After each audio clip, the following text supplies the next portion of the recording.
everyone, welcome to Believers IS Academy. In this video, we'll actually take up another part of January month current affairs 2021 as the previous video tells about the importance of current affairs from a month wise. So that is why the chosen month is January 2021 and the chosen topic is Bank Investment Company, BIC. Bank Investment Company, a model for bank recapitalization. So as I've told you, there are some of the topic which should be revised again and know more about it, and that could be very much important for your upcoming prelims 2021 because these are the topics which has some relevance with your previous year questions. So that is why the topic for the discussion goes about BIC. So have a key note on this topic and we'll have the complete comprehensive analysis of the chosen topic of this month. So economy topic under economy GS3 and the month January 2021. So let's go and see how recapitalization, as the word stands, recapitalization, infusing money, recapitalizing. So capitalization is revamped and how the capitalization process takes place in a better manner. So Ministry of Finance is looking at other avenues.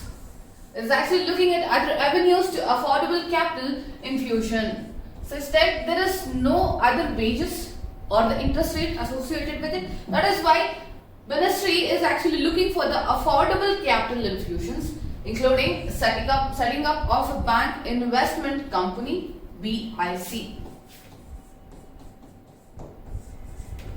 So they have found this idea of setting up a bank investment company and autonomous body which could take care of all the capitalization needs of a bank which is in the brink of bankruptcy or in the problems of NPA or which is going to debt.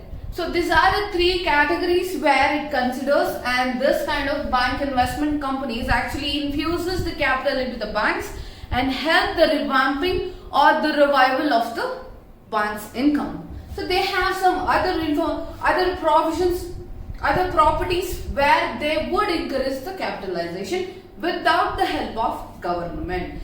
That is the main aim of BIC.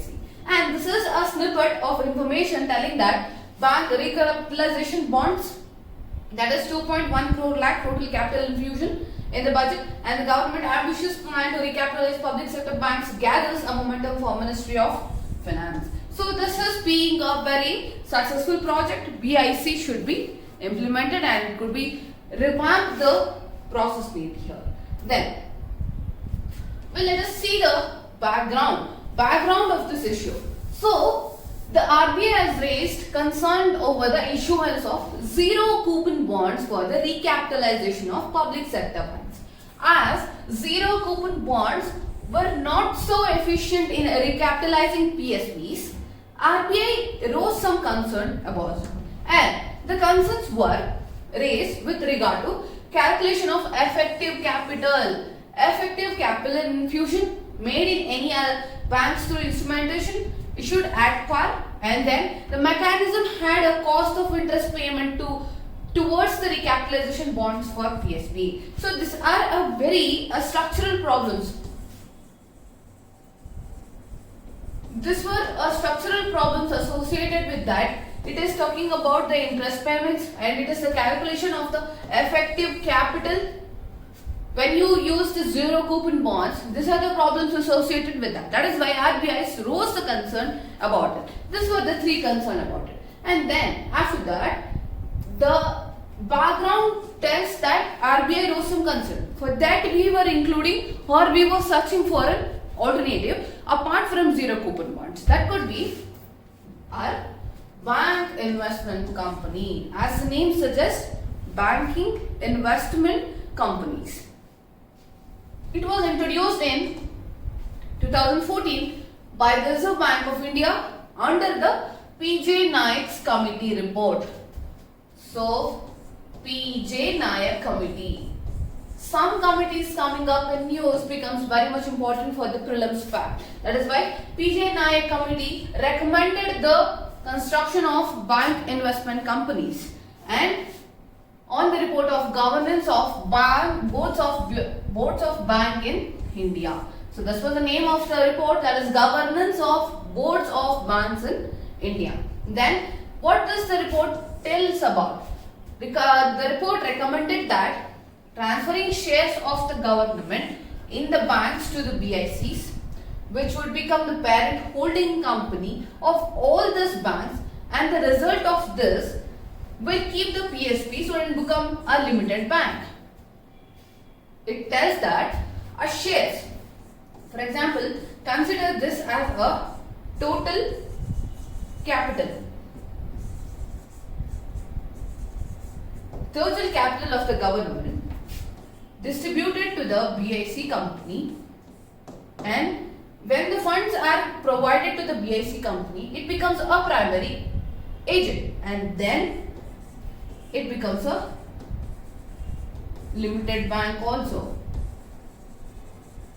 where the parent holding of the company or the parent amount will remain with the BICs, and the other residuary banks becomes the limited banks. So when government is planning, and this was recommended by the PG Naik's committee about BIC, then what are the powers and functions? As you've seen that they become the primary holding here. What are the powers when they become the primary holding? What are the powers and functions of that? It will be autonomous. There are no restrictions on them. Autonomous, and it will have the power to appoint the boards of directors and make other policies, decisions about the subsidiaries. They becomes the whole and sole authority governing the company. Then it would look into the capital needs of banks and arrange the funds for them with government support. Capital needs. Getting it right? Capitalization. Capital needs are taken care by the BICs. Then it would also look at alternative ways.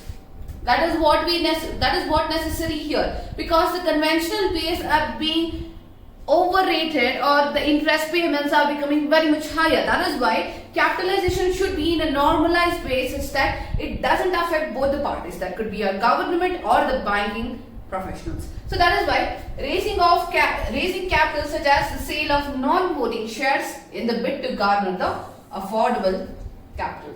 So they have their many kind of alternative ideas. That is why BIC, being a very successful project, has risen or has capitalized the banks as such. So these were the 3 points: the functions, that is autonomous and is independent to take decisions and appoint the directors of the board, and help the bank in a recapitalization through its alternative ways, such as the selling of non-voting shares and other government supports and everything. So this was about the powers and functions of BIC. Then what are the benefits of them? What are the benefits of having BIC? Dependence on PSBs and government support would come down and ease the fiscal pressure. Don't you think like that? It would just become a lender in help. So that is why the pressure on the government will come down, and the fiscal deficit we talk about. The fiscal deficit will also come down, and the fiscal pressure on the banks, the SLR, CRR, everything would be in a, and the norms to know about the Basel III norms, everything, this CAR, the capital adequacy ratio, everything will come into a place. That is why the fiscal pressure comes down when the construction of bank investment companies happen. Then, what is the present status of this BIC? The present status is that government, as per one of the committee's recommendation, has already set up a bank's boards of bureau in 2016. As per selecting the top management of BSP, it has kept the BIC proposal on hold so far. So, as we have BBB, that is Banking Boards Bureau, the BIC is kept in hold because the process of BBB is taken up in a better manner. And there was also a previous year question regarding the Banks Bureau, who appoints them. So that is why bank recapitalization also become important for our prelims 2021. Then, the interesting term, bank recapitalization. What is this bank recapitalization? Bank recapitalization means just a simple thing. injecting money or injecting more capital in the state-run banks so that they meet the capital adequacy norms of Basel III. It is just you are affected by COVID-19 and you get an injection of Covaxin or Covishield.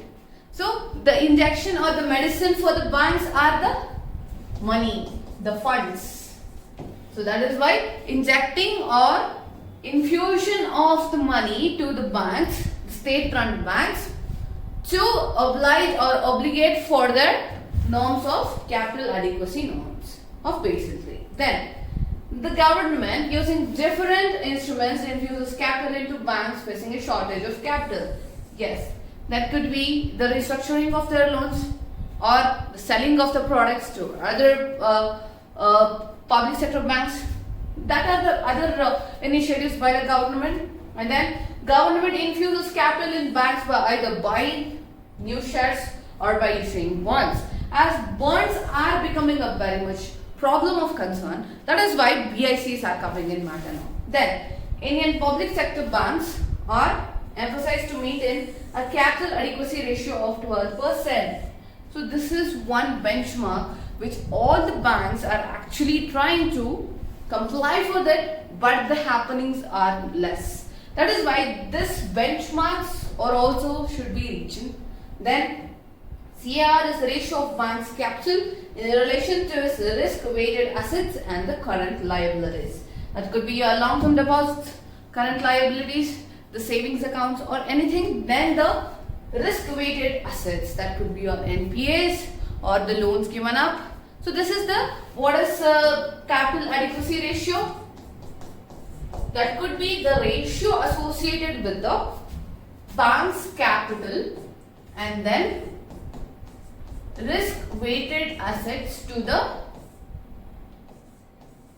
bank's liabilities, current liabilities.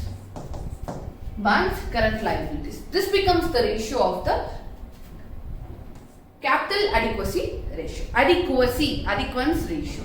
That is the meaning of the topic. Then what is the significance of recapitalization of this banks? What is the significance? That is much important for us. Recapitalization is necessary because the PSPs are facing financial problems. Yes. Money is the fuel for the system. So that is why financial status of a bank decides the future of the bank.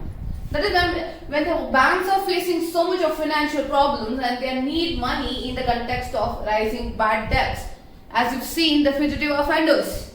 Our Nirav Modi, recently extradition is happening of him from UK or US, wherever he is. So that is why UK government has actually told it. And the fugitive offenders, the bank going into bankruptcy, all these financial problems are urging the government for the recapitalization. That is why this recapitalization or the setting up of this investment companies comes into picture. Then similarly, then they need funds to meet the higher capital requirement under Basel III norms, the benchmark of 12%, the CAR 12%. That is making them to go for it. And then this will help the government in maintaining its fiscal deficit targets and no money directly goes out of from this account. And it helps the government in maintaining the fiscal deficit also. Whenever there is a banking recapitalization, the funds increases and the fiscal deficit slightly come down, and then the target has no money directly going into the or coming in from the accounts. So this was the significance of having a banking recapitalization. So that is how banking investment companies comes into picture here. Whenever there is a shortfall of income or money, the autonomous bodies will take up direct decisions on their own and construct the companies or construct the picture such that the funds are infused into this bank without the pressure on the government. They become the intermediary between the banks and the government, where this becomes the primary bank and increases the amount such that when the risk happens to a bank and they come in the front line, they are the first frontline workers or the first responders for the risk or the disasters which happens in the bank. Before that, going into the government and creating a fiscal pressure. So this was the information about banking investment company. So make a key note on all the statutory bodies associated with that and the PJ Naik's committee's recommendations on governance of boards of bank boards of India is a very good report regarding the recapitalization and the success of recapitalization, taking up the amalgamation, the merger of everything, merger of the banks. All this is discussed in the PJ Naik's committee.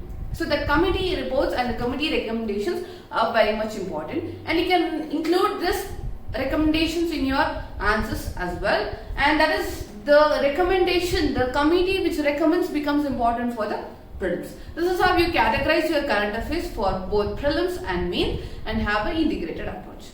So this becomes my conclusion, and for further current affairs videos you can subscribe to our YouTube channel Believers IAS Academy, and you can also log on to our website believersis.com, where you get daily quiz, daily current affairs, daily mains answer writing. Every information for UPSC examination is available in the website. And also you can call us on this number 9611005946 for further foundational information, foundational courses, prelims crash course, interview guidance.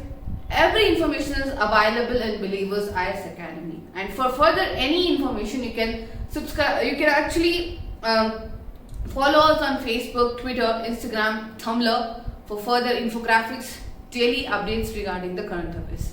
So that becomes my conclusion, and await for more such videos on monthly basis, weekly basis on the current affairs.